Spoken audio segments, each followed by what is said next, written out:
First off, why Jesus? Why not base our lives on some other religious or philosophical identity, such as Marxism? Yeah, good question. So why would you adopt Christianity? Why would you adopt the Christian faith? Well, I guess, in a sense, that's what we're trying to answer all week. And one of the ways we're trying to answer it is to say that actually we're convinced that Christianity makes best sense of the things that matter most. So in terms of our identity, it gives us the most secure foundation for identity. Or if we're looking at lunchtime in terms of anxiety and stress, then actually it gives us the best way to discover real, lasting, deep peace. So it gives us the best foundation. It seems to make best sense of the things that matter most in life. So that's kind of an existential way of answering that question.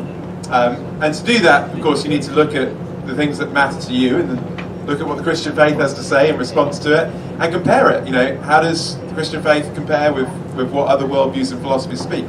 And one of the things that I've been amazed and impressed by again and again as I look at the life and teaching of Jesus is how it seems to make best sense of these things. Works. But also, we want to say, why Jesus? Because I think there's a kind of objective way of just saying that Christianity is true in a way that other worldviews and philosophies cannot be shown to be true. And that's an interesting question, isn't it? How do you know whether a religion, a worldview, or a philosophy is true? Well, often it's very difficult to know, because if you're going to say something is objectively true, you've got to also be able to say that it was, at least in theory, going to be falsifiable. There'd be a way of showing that it wasn't true. And a lot of worldviews and belief systems are not falsifiable because the nature of the claims that they make just are different. I could say, you know, like tonight I go home, I have a dream, and God reveals himself to me in a dream, and I'm going to tell the world tomorrow all the new teachings that I've been received from God.